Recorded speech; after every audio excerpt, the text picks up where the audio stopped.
Video शुरू करने से पहले आप सभी को बता देना चाहता हूं कि वीडियो थोड़ी लंबी जरूर है, लेकिन पासी जाति के बारे में महत्वपूर्ण जानकारी आपको मिल जाएगी जो बड़ी मेहनत के बाद भी लोगों को नहीं मिलती। तो पासियों की प्राचीन काल से वर्तमान तक का सफर आप सभी के सामने संक्षिप्त रूप में। पासी जाति के बारे में जो भी जानकारी है वह ब्रिटिश विद्वानों, भारतीय विद्वानों और इतिहासकारों की किताबों से एवं जो भी साक्ष्य हैं वह British record archaeological survey of India ASI से लिए गए हैं, जिससे पासी जाति के सुदृढ़ एवं विस्तृत इतिहास की जानकारी आप सभी को हो सके, जिससे पासियों के गौरवशाली इतिहास को आप सभी जान सके। पासी जाति उत्तर प्रदेश में बहुतायत है। इसके अलावा यह मध्य प्रदेश, महाराष्ट्र, झारखंड, पश्चिम बंगाल, असम, तेलंगाना, उड़ीसा, पंजाब, हरियाणा, दिल्ली आदि राज्यों में पाए जाते हैं। भारतीय संविधान अनुसार यह उत्तर प्रदेश में शेड्यूल कास्ट, बिहार में शेड्यूल कास्ट, तेलंगाना, असम में OBC कैटेगरी में दर्शित हैं। और नीचे दी गई तालिका में आप देख सकते हैं कि पासी किस स्टेट में किस कैटेगरी में आते हैं। और देश की आज़ादी के बाद भारतीय राजनीति में पासी समाज का अहम योगदान रहा है, जिसमें से बिहार राज्य के श्री जगलाल चौधरी पासी जी बिहार के इकलौते ऐसे नेता थे जो गुलाम भारत और आजाद भारत में मंत्री पद पर रहे। और वहीं उत्तर प्रदेश में स्वर्गीय श्री धर्मवीर पासी जी 1974 में गृह मंत्री रहे। प्रदेश के गृह मंत्री का पदभार संभालने के बाद सन 1981 में केंद्रीय मंत्रिमंडल में उप श्रम मंत्री के रूप में पदभार संभाला और 1982 में केंद्रीय मंत्रिमंडल के अंतर्गत श्रम राज्य मंत्री का पदभार संभाला। इसके अलावा श्री धर्मवीर पासी जी का उस समय राजनीतिक कद बहुत ही बड़ा था। वह उस समय इंदिरा गांधी के बेहद करीबी और प्रख्यात राजनेता रहे।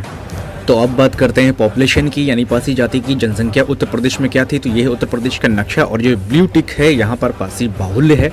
और 2001 के सेंसस के अनुसार पासी कास्ट की जो पॉपुलेशन शेड्यूल कास्ट में उत्तर प्रदेश में है वह है तकरीबन 55,97,000, यानी SC में 16%। लेकिन ये डाटा 2001 का था। 2011 का जो आंकड़ा है मैं अभी आपको आगे दिखाऊंगा।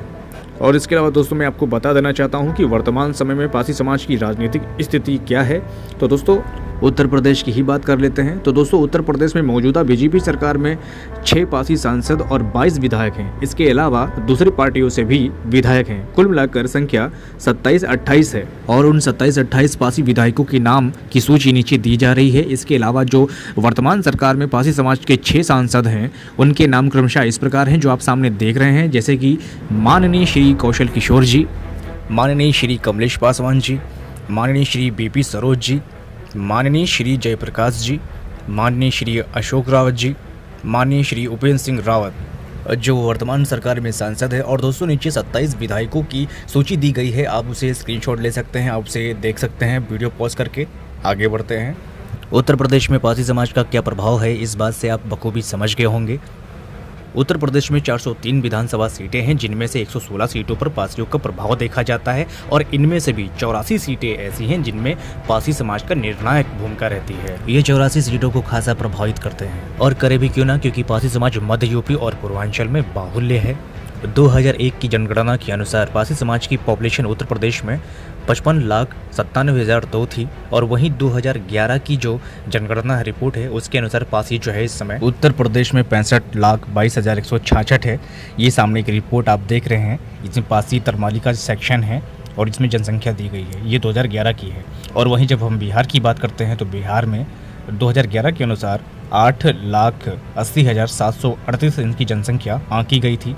ये बिहार की रिपोर्ट है, उनकी संख्या है। दोस्तों ये बात हो गई सरकारी आंकड़ों के द्वारा पासी समाज की पॉपुलेशन की, लेकिन पासी समाज के कुछ सामाजिक संगठन ऐसे हैं जो इस दी गई संख्या से संतुष्ट नहीं है। उनका ये मानना है कि ये गए जनगणना में बहुत सारी खामियां हैं। कई सारे ऐसे गांव, ऐसे जिले के ऐसे पार्ट हैं जिनमें पासी जाति की जनसंख्या काउंट ही नहीं की गई। खासतौर से पश्चिम UP के कुछ भाग। पासी समाज के सामाजिक संगठनों का ये दावा है कि पासी समाज की उत्तर प्रदेश में जो पॉपुलेशन है करीबन 90 लाख तक है। सरकारी आंकड़ों के अनुसार 2001 से 11 तक के मध्य यानी 10 सालों में पासियों की जनसंख्या 9,25,164 तक बढ़ी थी। तभी 2011 में पासियों की जनसंख्या सरकारी आंकड़ों में 65,22,126 तक आंकी गई। उसी प्रकार से 2011 से 21 तक के 10 सालों में करीबन 9 या 8 लाख तक इनकी संख्या बढ़नी चाहिए या बढ़ी हो। कुल मिलाकर 74 लाख प्लस इनकी संख्या इस समय सरकारी आंकड़ों में होनी चाहिए। दोस्तों आपको बता दूं यह मात्र एक कयास है, कोई आधिकारिक रिपोर्ट नहीं है, यह मात्र आपको समझाने हेतु बताया था। बाकी 2011 के सरकारी आंकड़ों के अनुसार पासियों की जनसंख्या 65 लाख प्लस ही थी। बाकी जनगणना करने का तरीका तो आधिकारिक लोग ही जानते होंगे, यानी सरकार के। बाकी आपको बता चुका हूँ कि पारसी समाज के कुछ संगठन इस दी गई संख्या से संतुष्ट नहीं हैं। उनका मानना है कि जनगणना में व्यापक त्रुटि है। तो दोस्तों ये बात हो गई थी आज़ादी के बाद की। तो अब बात करेंगे आज़ादी के पहले की एवं पारसी जाति के इतिहास की। इतिहास की बात होती है तो इतिहास के साक्ष्य और स्रोत होते हैं जिनके माध्यम से हम सही इतिहास का आकलन कर पाते हैं। क्योंकि दोस्तों आप सभी को कभी ना कभी एक प्रश्न का सामना जरूर करना पड़ता है कि आप पारसी हैं तो पारसी समाज के इतिहास के स्रोत क्या हैं, उनके अभिलेख क्या हैं, उनके सिक्के क्या हैं, उनका साक्ष्य कहाँ मिलता है, किन अभिलेखों में मिलता है, या स्मारक हैं क्या नहीं है। इन तमाम तरह के जो प्रश्न आप सभी के मन में उठ जाते हैं या कोई आपसे सवाल करता है, तो इसलिए मैं इतिहास को एक सही क्रम में समझाने हेतु आप सभी के सामने दोबारा प्रस्तुत हुआ हूँ। तो दोस्तों हम बात करते हैं इतिहास के स्रोत क्या होते हैं, पहले उसे जानते हैं। दोस्तों यूँ तो भारत में आर्कियोलॉजिकल सर्वे ऑफ इंडिया की शुरुआत सन 1861 में अलेक्जेंडर कनिंघम के द्वारा की गई थी हिंदुस्तान में, जिसे हम ASI कहते हैं, यानी भारतीय पुरातत्व सर्वेक्षण विभाग। दोस्तों आज़ादी से पहले की गई शोधों में इस बात की पुष्टि होती है ASI के माध्यम से कि 9वीं से 13वीं शताब्दी तक पारसियों का अवध के एक बड़े भूभाग पर शासन था। प्राचीन समय में यह यहाँ के राजा थे जो मुस्लिमों और राजपूतों के लगातार हुए बाह्य आक्रमण से ये धाराशाही हुए। और दोस्तों जो स्रोतों की बात करते हैं ना, तो उनको एक बात मैं बता देना चाहता हूँ कि 28 जुलाई दिन मंगलवार 2015 में जब गोमती नदी की सफाई हो रही थी तो लखनऊ में गोमती नदी के तट पर महाराजा लाखन पासी के 2 कुएं मिले थे। तो पूरी SI की टीम वहां पर पहुंची थी और जिसकी न्यूज़ पेपर में छपी थी, जो मैं आपको सामने दिखा रहा हूं, इसे आप देखिए। हिंदुस्तान की पेपर कटिंग है। वरिष्ठ वन अधिकारी MP सिंह जी ने कहा, पहली सदी से 11वीं सदी तक यानी 1000 साल तक अवध पर पारसियों का राज था। उनके 14 किले अवध क्षेत्र में हुआ करते थे। इनमें से एक किला टीले वाली मस्जिद के पास भी था। हो सकता है ये उसी किले का अवशेष हो। और दोस्तों आपको बता दूं कि अवध क्षेत्र में पारसियों के सैकड़ों किले खंडर आज भी मौजूद हैं, जिनके अवशेष आज भी आपको मिल जाते हैं, दिखा सकता हूं। तो दोस्तों वीडियो थोड़ी लंबी ना हो जाए इसलिए मैं आपसे कहता हूं कि अगर आप महाराजा लाखन पासी के बारे में फुल डिटेल वीडियो चाहते हैं तो आप नीचे कमेंट करके जरूर बताइएगा। तो मैं लाखन पासी के बारे में अलग से वीडियो बनाऊंगा जिसमें आपको संपूर्ण जानकारी मिल जाएगी। तो दोस्तों आगे बढ़ते हैं। तो दोस्तों जैसे स्टार्टिंग में मैंने स्रोतों के बारे में बात किया था, कई लोगों के प्रश्न होते हैं कि पारसी जाति अगर थी यहाँ पर, पारसी जाति का इतिहास है तो उनके क्या स्रोत हैं, उनका जिक्र कहाँ मिलता है, उनके क्या अभिलेख हैं। तो सबसे पहले मैं आपको बताता हूँ इतिहास का नज़रिया कैसा होता है, इतिहास में स्रोत होते क्या हैं। तो दोस्तों ये है आपके सामने एक ड्राइंग। हिस्ट्री ऑफ सोर्स होता क्या है, ये एक ऐसी पद्धति है जो इतिहास को परखने का एक आईना होता है, जो ऐतिहासिक होता है और उसी को माना जाता है। यानी ऐतिहासिक रूप से किसी का इतिहास पता करना है तो इस दी गई कसौटियों से उसे परखना पड़ता है। अब जैसे इतिहास के स्रोत होते हैं 2 प्रकार से, एक तो पुरातत्व होता है, साहित्यिक होता है, यानी कोई साम्राज्य या राजा था तो उसका अभिलेख मिलना चाहिए, उसका सिक्का मिलना चाहिए, उसका स्मारक है या नहीं, उसकी चित्रकला कैसी है। और दूसरा साहित्यिक। अब इसको भी 2 भागों में बांटा गया है। एक तो देसी साहित्य जिसमें ब्राह्मण साहित्य, बौद्ध साहित्य, जैन साहित्य ये आते हैं, यानी किसी भी जाति या किसी भी राजा या किसी भी सम्राट का जिक्र इनमें होना चाहिए। और दूसरा आता है विदेशी साहित्य जिसमें यूनानी, चीनी, अरबी, फारसी, उर्दू, अंग्रेजी आते हैं। यानी इन साहित्यों में किसी जाति या किसी राजा का जिक्र उनके समय काल में था या नहीं, इस बात का जिक्र होना चाहिए। और इसको भी 2 भागों में बांटा गया है, जैसे कि प्राइमरी सोर्सेस होता है, दूसरा सेकेंडरी सोर्सेस होता है। प्राइमरी सोर्स वो होते हैं जो किसी भी राजा या साम्राज्य के समकालीन लिखी गई हो, और सेकेंडरी सोर्सेस वो होते हैं जो किसी राजा या साम्राज्य के बाद 100 साल बाद या 600 साल बाद लिखी गई हो, उसे सेकेंडरी सोर्सेस कहते हैं। इसके हिसाब से उदाहरण के लिए हम सम्राट अशोक को ले सकते हैं कि भारत देश में सम्राट अशोक ऐसे सम्राट रहे हैं जिनके बारे में अभिलेख, सिक्के, स्मारक, चित्रकला, बौद्ध साहित्य, ब्राह्मण साहित्य, जैन साहित्य और यूनानी विदेशी साहित्यों में इनका जिक्र मिलता है बड़ी मात्रा में। यानी इस उदाहरण से आप समझ गए होंगे कि इतिहास को कैसे परखा जाता है। तो अब बात करते हैं पारसी जाति के इतिहास की। जैसा कि आप सभी ने देखा कि सम्राट अशोक के बारे में बहुत कुछ मिल रहे थे, तो हम अब ये जानने की कोशिश करेंगे कि क्या पारसी जाति के बारे में दिए गए इतिहास के स्रोत के अनुसार क्या क्या मिलते हैं, क्या सबूत हैं, क्या साक्ष्य हैं। तो इसके लिए आपको ये पता होना चाहिए कि पारसी जाति का जो उद्गम है वो नागों से माना गया है, अर्थात उत्तर भारत के अवध क्षेत्र में जो नाग कुल थे उन्हीं की संतान पारसी जाति को माना गया है। यानी नागों से नवनाग, फिर भारशु, फिर उसके बाद पासी, ये इनका वंशक्रम है। और हम अभी पासी पर फोकस करेंगे, इतिहास के स्रोतों में इनकी क्या जगह है। तो जब हम इतिहास की आईने में झांकते हैं तो पुरातत्व के मुकाबले साहित्यिक स्रोत जो हैं पासियों के बारे में अत्यधिक मिलते हैं। पुरातत्व यानी उत्खनन में मिली सामग्रियाँ। क्या पासी जाति के बारे में कोई अभिलेख उपलब्ध है? तो अभी तक तो कोई अभिलेख उपलब्ध नहीं है, क्योंकि इनके नज़रिए से शोध तो हुआ ही नहीं है और क्या पता इनके बारे में मिलता भी हो और अभी तक उसको ढूंढा नहीं जा सका है। ये बात मैं इसलिए कह रहा हूँ कि अभिलेख के अलावा इनके बारे में बहुत कुछ मिला है। अच्छा, बात करते हैं सिक्कों की। क्या पासी जाति के बारे में या इनके सिक्के मिलते हैं?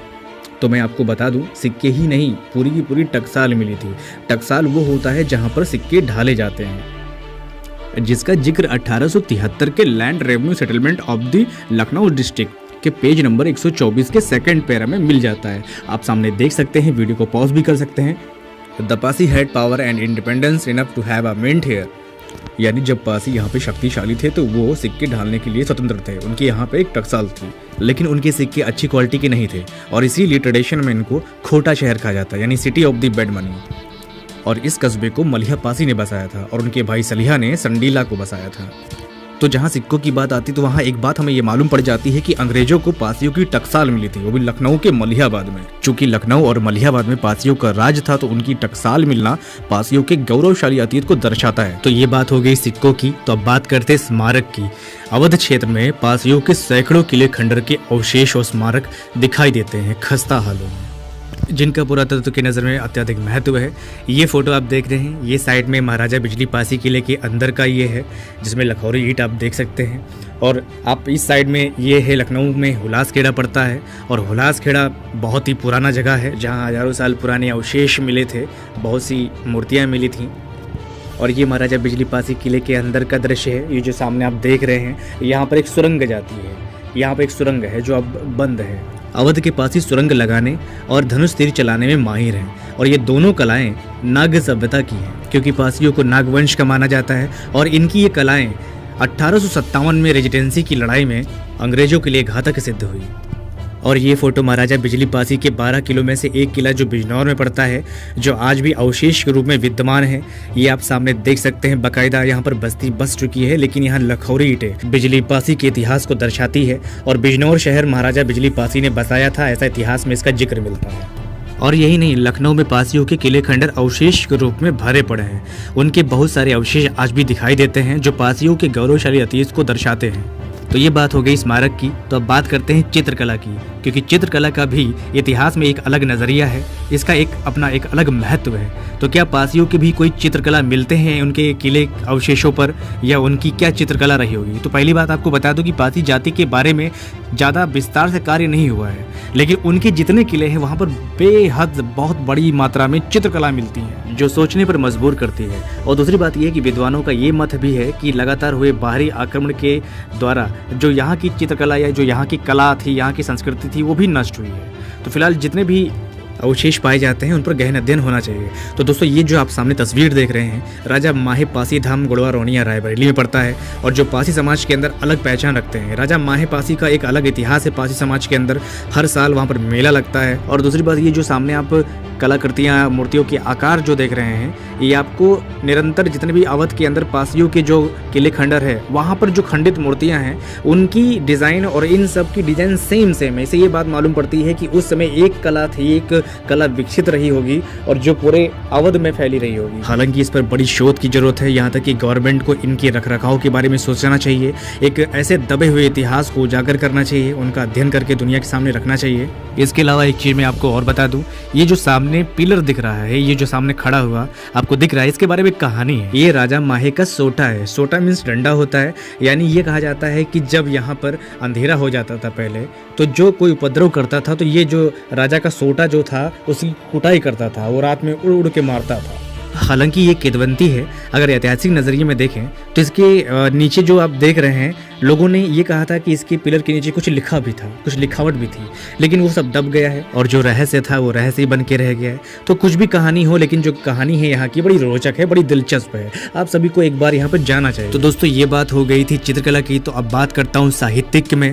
और साहित्यिक जैसा कि पहले बता चुका हूँ, ये 2 भागों में बटा हुआ है, देसी साहित्य और विदेशी साहित्य।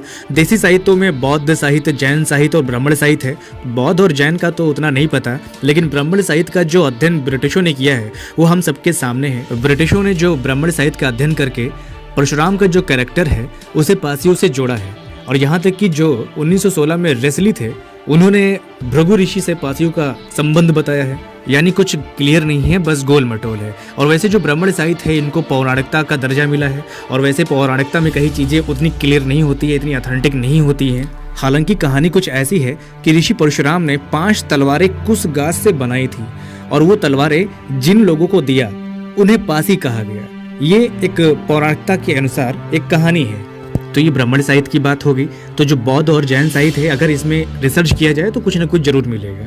अब बात आती है जो विदेशी साहित्य था, या यूनानी या चीनी या अरबी या उर्दू अंग्रेजी, तो आपको बता दूं अरबी और उर्दू और अंग्रेजी में जो साहित्य लिखे गए थे उस टाइम पे, यानी जो उनके जो रिकॉर्ड्स हैं उनमें पासियों का जिक्र बहुत मिलता है। जैसे कि नवाबी पीरियड में लिखे गए तारीख़ अवध में पासियों का जिक्र मिलता है, और वहीं आईने अकबरी में भी पासियों का कहीं ना कहीं जिक्र मिल जाता है।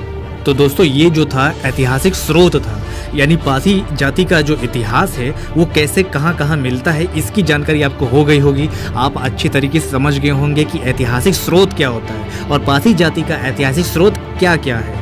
यानी ऐतिहासिक स्रोत के अनुसार सिक्कों का भी जिक्र मिलता है पासियों के बारे में। स्मारक तो बहुत सारे अवध के अंदर है, चित्रकला भी मिलती है, ब्राह्मण साहित्य में भी इनका जिक्र है, और अरबी उर्दू अंग्रेजी में इनका बाकायदा जिक्र मिल जाता है। पौराणिक कथाओं पर ज़्यादा विश्वास नहीं कर सकते। जैसे परशुराम की बात आती है तो उनका टाइम पीरियड कब था, कब थे, कब नहीं थे, ये नहीं पता चलता। लेकिन जब ऐतिहासिकता में हम झांकते हैं तो उत्तर भारत के अवध क्षेत्र में नागकुल, नागों में नवनाग, भारशिव, राजपासी, पासी जिसके ऐतिहासिक साक्ष्य हैं, जिसको ऑथेंटिक माना जाता है। तो दोस्तों बात करते हैं कि क्या किसी स्कॉलर ने या किसी ऑथर ने पासी जाति की ओरिजिन को डिस्क्राइब किया है या बताया है, या उन्होंने क्या मत रखा है पासी जाति के बारे में। तो दोस्तों मैं आपको बता दूं, मिस्टर H.H. बर्ट 1873 में land revenue Lucknow settlement report में, विलियम क्रूक 1896 में tribe and caste of the northern provinces of Awadh, इसके बाद R.V. रसल एंड हीरालाल ने 1916 में tribe and caste of the central provinces of India में पासी जाति को अच्छे से डिस्क्राइब किया है। तो अब हम आपको इन्हीं में से विलियम क्रूक की रिपोर्ट को दिखाएंगे, उनके द्वारा दिए गए मत को दिखाएंगे, पासियों के बारे में क्या कहते हैं।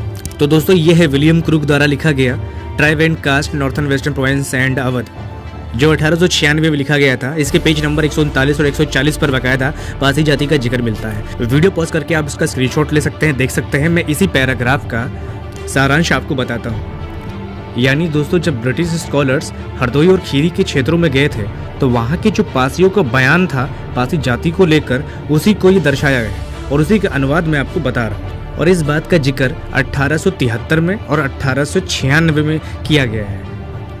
इसके अनुसार अवध के कुछ हिस्सों में उनकी एक परंपरा है जो लोक कथाओं के आधार पर संभवतः अपनी अन्य संबंधित जनजातियों के साथ उनके संबंध की व्याख्या करने का दावा करता है। इस प्रकार राजपासियों का कहना है कि वे पासी की एक शाखा है और मूल रूप से गुजरात से आए हैं। त्रिलोक चंद बैस राजपूतों के नाम के नायक होने के बजाय उनके अनुसार एक भर राजा थे। दोस्तों यहाँ पर ध्यान दीजिएगा कि जो पासियों ने भर बोला है वो खुद के लिए बोला है, यानी जो भर हैं वो पासी हैं, ये उन्होंने बताया है। और दूसरी बात ये है कि त्रिलोक चंद में भी कंफ्यूज मत होइएगा। त्रिलोक चंद 2 थे, एक तो 918 में जो अपने त्रिलोक चंद पासी राजा थे और दूसरे 15वीं शताब्दी के करीबन में एक त्रिलोक चंद बैस राजपूत थे। तो ये जो स्कॉलर थे उन्होंने ये कहा है जो त्रिलोक चंद नाम के बैस राजपूतों में मिलते हैं वही नाम के त्रिलोक चंद पासियों में मिलते हैं, जिसे पासी भर कह रहे हैं। क्योंकि जो भर शब्द है ये पासियों का दूसरा नाम है। आगे देखिए क्या लिखा है। त्रिलोक चंद बैस राजपूतों के नाम के नायक होने के बजाय उनके अनुसार एक भर राजा थे, यानी पासियों कहना था कि ये त्रिलोक चंद भर राजा थे, यानी भर पासी राजा थे। अपने परिवार को राजवंशी या शाही वंश के लोग कहते थे। अब यहाँ पे स्कॉलर कहता है कि ऐसा कहा जाता है कि वहाँ के पासी और अरक हमेशा भर को सजाती होने का दावा करते हैं।